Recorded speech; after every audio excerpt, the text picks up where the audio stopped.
Okay, இன்னைக்கு என்ன பார்ப்போம் அப்படின்னா, அன்னைக்கு பார்த்து என்ன பவர் ஐசி பற்றி பார்த்தோம் அப்படி தானே. பவர் ஐசி என்ன பண்ணுது, பக் அண்ட் எல்டிஓ ஜென்ரேட் பண்ணி என்னென்ன ஐசிசி தேவையோ, சென்சாருக்கு தேவையோ, ஃபிங்கர் பிரிண்ட்டுக்கு தேவையோ, டிஸ்பிளேக்கு தேவையோ, எங்கெங்கே தேவையோ அதான் என்ன பண்ணுது, சப்ளை பண்ணுற வேலை தான் பவர் ஐசியோட வேலை. சரியா? ஓகே, அப்போ பவர் ஐசியை செக் பண்ண தெரிஞ்சால், கம்ப்ளீட்டாக நம்மளுக்கு வந்து பவர் ஐசியை செக் பண்ண தெரிஞ்சால் தான் என்ன பண்ண முடியும், ஒரு டெட் செட்டே ரெடி பண்ண முடியும். மேக்ஸிமம் டெட் செட்டில் நம்மளுக்கு கம்ப்ளைண்ட் வந்து பிரைமரி, இப்போ ஒரு 10 செல் வந்தோன்னா ஒரு 5 செல் பிரைமரி லைனே இருக்கும், ஒரு 5 செல் செகண்டரியில் தான் இருக்கும். அப்போ பிரைமரி செக் பண்ணுறது ஈஸி, ஏன்னா நம்பர் ஆஃப் ட்ராக் ரொம்ப கம்மி. கரெக்டு தானே? பிரைமரியில் நம்பர் ஆஃப் ட்ராக்கு கம்மி.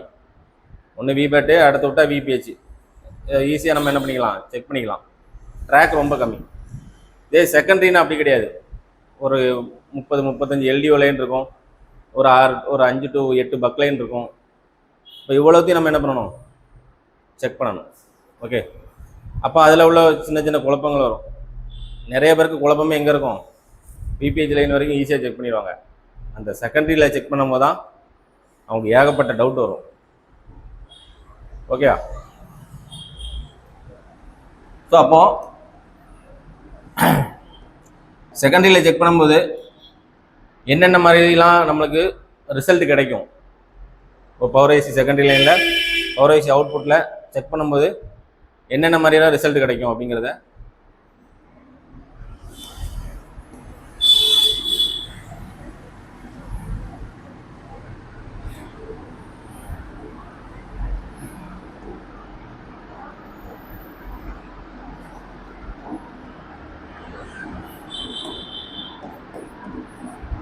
சுற்றி போட்டிருக்கிறதெல்லாம் என்னது, காயில், பக்காயில். ஓகே, 1 2 3 4 5. ஸோ ஒரு இதில் 5 காயில் இருக்கும், ஒரு இதில் 6 இருக்கும், ஒரு இதில் 8 இருக்கும், ஒரு இதில் 9 இருக்கும், ஒரு சில ரெண்டு பவர் ஐசி வச்சு ஒவ்வொரு பவர் ஐசிக்கும் ஒரு 5 காயில் 6 காயில் இருக்கும். புரியுதா? ஓகே, அப்போ இப்போ காயிலில் நான் வரைஞ்சிருக்கிறேன். ஓகே, அப்போ ஒரு பவர் ஐசியை நம்ம நார்மலாக எப்படி செக் பண்ணுவோம் அப்படின்னா, அதாவது ஒரு டெட் செட் வருது, ஃபஸ்ட்டு பிரைமரி பார்த்துட்டோம், பிரைமரி ஓகே இருக்குது. பவர் ஐசிக்கு இன்புட் ஆகுது. பவர் ஐசிக்கு என்ன இன்புட் வரும், விபிஹெச் தான் இன்புட். அப்படி தானே? பவர் ஐசியோட இன்புட்டு விபிஹெச் தான். விபிஹெச் வரைக்கும் கரெக்டாக வருது. அப்போ அடுத்த கட்டம் நம்ம எங்கே போனோம், பவர் ஐசியோட அவுட்புட் லைனுக்கு போவோம். அப்போ செக் பண்ணும்போது நம்மளுக்கு என்னென்ன மாதிரிலாம் ரிசல்ட் கிடைக்கும் அப்படிங்கிற பார்ப்போம். ஒன்று, ஃபஸ்ட்டு வந்து நோ அவுட்புட்.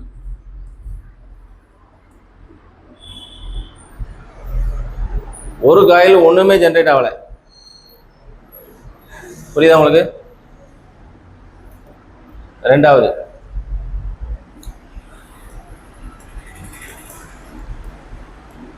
அவுட்புட் வந்து ட்ராப் ஆகுது. அவுட்புட் மீன்ஸ் நான் என்ன சொல்கிறேன், ஒரு 0.8 வோல்ட் கிடைக்குதுல்ல, அதுதான் அவுட்புட். இப்போ காயில் 0.8 வோல்ட் 1 வோல்ட் கிடைக்கல, அதை தான் நான் அவுட்புட் சொல்கிறேன். சரியா? ஃபஸ்ட்டு சினாரியோ ஒன்றுமே வராமல் இருக்கும், 0-0 இருக்கும். இல்லை, அவுட்புட் வந்து ட்ராப் ஆகுது. புரியுதா? ட்ராப் மீன்ஸ் அதான், இப்போ 0.8 வரக்கூடிய இடத்துல 0.2 வருது, 0.1 வருது, இதெல்லாம் என்னது, ட்ராப்பு. அப்புறம் அவுட்புட் வருது, ஆனால் என்னது, ஃப்ளக்சுவேஷன் இருக்கு. அவுட்புட் வருது, ஃப்ளக்சுவேஷன் மீன்ஸ் என்னன்னா, இப்போ இந்த காயிலுக்கு 0.8 வோல்ட் ஒன்னா 0.8 வோல்ட் வரைக்கும் ரீச் ஆகுது, ஆனால் அடுத்து குறையுது, அடுத்து அதுவே கூடுது, அப்புறம் குறையுது, அப்புறம் அதுவே கூடுது. புரியுதா?